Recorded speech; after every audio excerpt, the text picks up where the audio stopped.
Scope creep is a very common phenomenon in the training industry. Oftentimes, even after the statement of work is signed and the project team has their initial kickoff meeting with the customer, oftentimes these projects kind of evolve. It's very easy for creep to kind of work its way into the system, and it's usually through some management discretion where they feel that something needs to be emphasized. And then over time, over periods of years actually, we've seen this creep kind of accumulate. So what we do programmatically, we actually have, it's called a task list review we do every so many years. So we have to go back and look at all the tasks and reanalyze them just to make sure we haven't let that creep accumulate over time. It's a really good practice. The expectations that clients have might not be in line with what they agreed to or what they purchased. They have a great system a systematic way of approaching this. They have statements of work that spell out what is a part of the project and sometimes specifically what is not. And they have to be pretty strict about adhering to that statement of work, but they have a document that says what's been paid for, what's in scope of the project, and what should be included. If it goes beyond that scope, which is common, that's fine. It can be done, but there's a change order that defines what's changing, how much extra work it's going to be, how much the extra travel or other costs there might be involved, and what it's going to cost the client.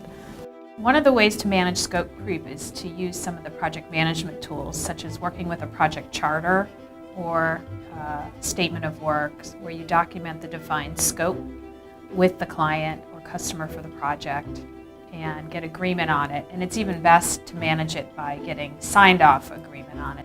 And there's a couple ways to manage it while you're in the project. If you're working in Agile, you have the advantage of, if you're a Scrum Master or work with a product owner, you can add those items to your backlog.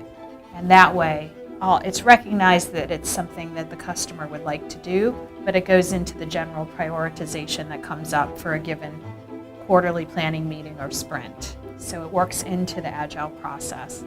If you're not working in Agile and you're working more in Waterfall and something comes up, I think it's best to acknowledge and ask more questions about the what and the why.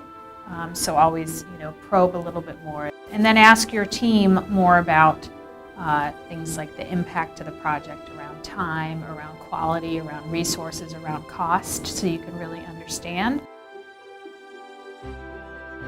Some of the lessons learned is you got to guard the front door. Management discretion items, don't let them go straight to development. Don't let them go straight into, well, we need this training and this is what we want it to look like. Say, okay, well, let's analyze for that training. Let's do the analysis and the design. Let's get the jobs, the skills, the knowledge that needs to be accomplished and get the SMEs involved. And then you can have that conversation. I guess my best piece of advice would be to document everything. If you have it written down somewhere, if you have it in emails, if you have it in a central repository, that this is what you've agreed to do, this is what the team has agreed to do, then there's less chance of scope creep. So to better manage scope creep on the front end of the project, I would suggest asking a lot of probing questions to better understand what the business need is, what the requirement, and flush out what the requirements are, and understand what the deliverable is going to be in the end.